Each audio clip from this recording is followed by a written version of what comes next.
Yeah. All right, let's start this thing. Welcome back to the Align Podcast. My name is Aaron Alexander. Typically, this is a place that we bring together the world's leading experts on all things health and wellness to help you all optimize your mind, body, and movement. But tonight, it is 8:53 p.m., and I am going to read you some stuff out of the Align Method book in regards to hanging.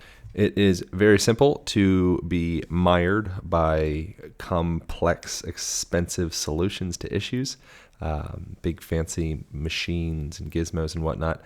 Hanging is something that our ancestors, if you believe in evolution, have been known for a long time. And even if you don't believe in evolution, we'll get into why it's still relevant for us today. Before that, I would like to read a Amazon review. I really appreciate you guys leaving reviews on Amazon for this podcast. It is what tells the algorithmic gods of Apple or whatever, Google, that people are listening to this and sharing it around. So greatly appreciate it. This one comes from Mrs. Cowpuncher with a Brain. I like that. She says, GOAT, G-O-A-T. I think that's like a basketball term. What does that mean? GOAT. It means something. It means something good, I think. Hopefully, I don't know, maybe not. I constantly refresh my screen each week waiting for this podcast to pop up. Aaron is so down to earth, open-minded, and intelligent. I genuinely love every episode and always take away something new each week. Thank you, Aaron. Heart emoji, much love. Emojis are powerful. So thanks so much. Leaving reviews. If you do, good chance we'll read that little thing on here. All right, I'm going to start off just actually reading a little passage from the book. This is the beginning of chapter 7, which gets into a little bit of the history of hanging. So a key distinction between human beings and other mammals is our capacity to walk upright on 2 feet. The story becomes extra interesting when you ask, what the heck were we doing before that?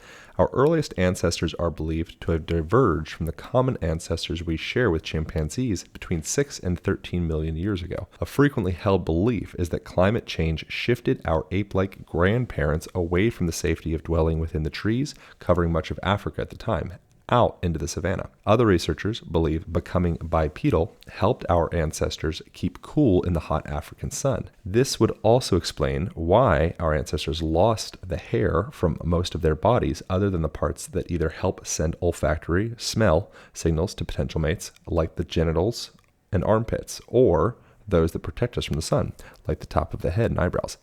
That's right, your super cool haircut is likely more of an exaptation, which means a trait that has been co-opted for a use other than the one for which natural selection built it, evolved for either sun protection or warmth for your noggin.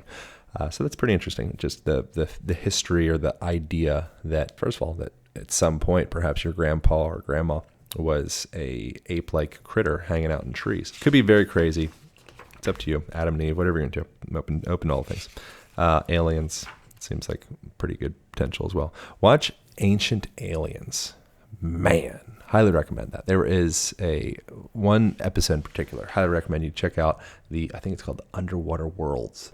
And in there, it gets into a whole plethora of different underwater civilizations, kind of like Atlantis, but much more than just the lost city of Atlantis. There's like one outside of India. There's the Bermuda Triangle. There's one outside of Japan. There's one outside of, I think it was Greece as well. They're like all over the place.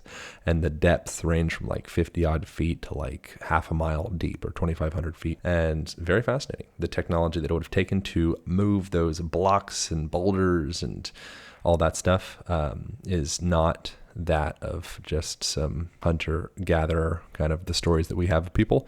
So it's very interesting to think, what is the story of our history? It could be vastly different than our belief system. This could have happened many, many times before, potentially. But anyways, separate subject. Next thing that's interesting in relation to the shoulder anatomy, if you are not into the evolution that perhaps we were apes at one point, let's just look at the shoulder girdle of human beings. And I'm going to take this is actually an excerpt that I had in the book, but an excerpt from John Gribben and Jeremy Cherfas in the book, The First Chimpanzee in Search of Human Origins. By contrast to monkeys, the collarbones of apes, and of course man, is longer and helps to keep the shoulder away from the chest. The shoulder is much freer and can move in all sorts of ways. It isn't much of an effort for you to scratch your right ear with your left hand from behind your head, but no monkey could do this. This cluster of adaptations that allows movement by arm swinging, or brachiation as it is called, is a property only of the apes, gibbons, orangutans, gorillas, chimpanzees, and men. So it's very fascinating that, I mean, here he's relating it to apes and chimps and whatnot, which is fine. I know that some people's feathers will get ruffled about that. So regardless what your belief system is, our shoulders are more well equipped to hang or brachiate than monkeys. So like monkey bars is actually a misnomer. It should be human bars. I'll have like a challenge for you guys, by the way. I have actually homework about hanging. Next interesting thing that I included in that chapter is about callousing of your skin. I would highly recommend that when you are training, working out, doing yard work, whatever it may be, expose yourself to as much work without gloves as you comfortably can, because that literally strengthens that what's called the glabrous or smooth and hairless skin on your hands. So I'm going to read a little excerpt again out of the book here. The skin of your palms and feet, known as glabrous, smooth and hairless, rigid skin and or thick skin, is built for friction. The rough, calloused skin that shows up after activities like hanging is thought by many to be dead skin, but it's quite the opposite. It has increased circulation and the tissue has formed a cross-link pattern, making it more durable to protect against future damage. Spending time working with your hands essentially makes your hands smarter, stronger, and more dependable. So when you're thinking about your callousing of skin, that's literally an extension of the kinetic chain of your movement. So what that means is if you have so let's say you are picking up a heavy wheelbarrow or something like that, or a kettlebell, and your bicep is just complete, flaccid, soft, or maybe injured, busted, just doesn't function. It's like a broken link in the chain. When you're picking that up, even if your whole body is robust and strong and able, that bicep will shut down your ability to move that wheelbarrow. So you could think of your skin literally as being one of those links, a part of that kinetic equation of your movement. So if your skin is overly weak, then it will be the limiting factor in your capacity to do work. So when you are in a gym, think of strengthening your skin literally the same way that you would think of strengthening your pecs or your deltoids or your hips or whatever. It's very fascinating. I think we might be enough, hang. A big reason that hanging is so good is that it opens up a space called particularly the coracoacromial arch, the CA arch. So I'm going to read another little excerpt out of here. Hanging creates space within the CA arch, a curved structure in the shoulder that overlies the rotator cuff tendons and includes the coracoacromial ligament. Impingement here is very likely why you may find it painful or challenging to raise your arms straight above your head without swaying your low back forward, resulting in low back issues. That's right, your low back thing may actually be a shoulder thing or vice versa. Hanging stretches the CA arch, expanding the subacromial space, resulting in decompression of these tissues. Our shoulders get stiff and stuck in forward flexion, and regular hanging can not only relieve pain, but literally reshape your postural patterns, changing not only the way you look, but also the way you think and feel, as explained in the first chapter. So pretty powerful stuff. The final thing that I want to mention in here that is pretty daggone fascinating, you can hear me furiously changing pages in the background, is the value of grip strength. And so there has been some interesting research done connecting grip strength to cardiovascular health. So I'm just going to read that last little part and then we'll wrap this thing up. As a part of the International Prospective Urban and Rural Epidemiological PURE study, researchers calculated grip strength using a dynamometer for almost 140,000 people from 17 different countries and observed their health for an average of 4 years after. Here's where it gets creepy. They found each 11-pound decrease in grip strength to be associated with 17% higher risk of dying from heart disease, 9% higher risk of stroke, 7% higher risk of heart attack, and 16% higher risk of dying from any cause. Grip strength I'll say that again. Grip strength was an even better predictor of death or cardiovascular disease than blood pressure. That's ridiculous, isn't it? It turns out one of the key factors to being harder to kill is maintaining a grip on life. Dang, it's good stuff. Pretty interesting how these really simple solutions oftentimes have such high impact. So the simple act of getting a pull-up bar, will include a link to a pull-up bar that you can get in the show notes of this episode at alignpodcast.com. And something as simple as that, you walk through your doorway. Every time you walk through a bathroom or a bedroom or office, whatever, you jump up on that thing, you do a little swing. I recommend in the book you hang for a total of 90 seconds. So everybody try this week, post about it on Instagram, tag Align Podcast, ALIGN Podcast, or repost your stuff, likely, maybe, probably.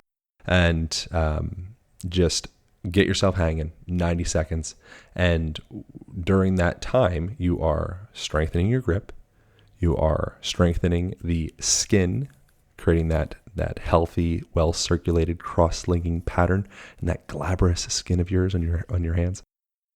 You are reshaping the structure of your shoulder girdle, opening that space in the coracoacromial arch that we referred to previously. You are speaking back into your primordial roots, your ancestry, or whatever your belief is. Doesn't matter. You're also opening up space around your lungs, that space in the intercostal tissue and around the ribs. You're opening up space around your heart and your organs. You're literally decompressing all of that precious visceral or organ tissue. And then where it gets interesting is when you have a more stacked or aligned body from doing something as simple as this each day, 90 seconds, 10 days. It's a challenge. Do it. Then all of a sudden you stand more upright, which makes you project yourself to be more confident. And then people see you that way, and you also see yourself that way, and you feel that way. Then you have more energy because of your perception of yourself in part, and then also the function of your organs, the function of your central nervous system, your spine. Everything starts cooking, and then life starts coming together. So these subtle little seemingly trite, borderline meaningless changes of throwing up a pull-up bar in between your office doorway and doing a little swing 6 times a day as you walk through really starts to aggregate, really starts to add up, really starts to change your life. So that's what the Align method is all about, is teaching people how we can start to stack some of these healthy variables in our favor so that your whole day becomes a mother flipping opportunity to cultivate your mind, body, and movement. All right, that's enough. Thanks so much for listening. And if you enjoyed this, share with friends. That's how this episode or this podcast grows. That's how it gets around. Tag something that you found to be extra interesting, and or tag me and post something that you found extra interesting, extra helpful. And I look forward to hearing your feedback for this thing. If you guys are interested in starting the Align Method online program, we are completely revamping that thing right now, which is very exciting. And you get a 7-day free trial. So you can start that thing, see how it works for you. If you love it, which I'm sure you guys will, then you'll receive the Align Band, which is a heavy-duty resistance band with a door anchor, traveling case, and a free instructional video guide on how to use it. And that's a pretty sweet deal, if I do say so myself. It's a combination of the Align Method book, the Align Method online program, the Align Band. It will absolutely change your life. It's one of the raddest presents you can get for any human being that you care about, including yourself. And I think that's it. Thanks for reviews. Thanks for buying the book. Thanks for telling your friends about this. Thanks for doing you. And I hope your shoulders are healthier because of this solo episode. Bye.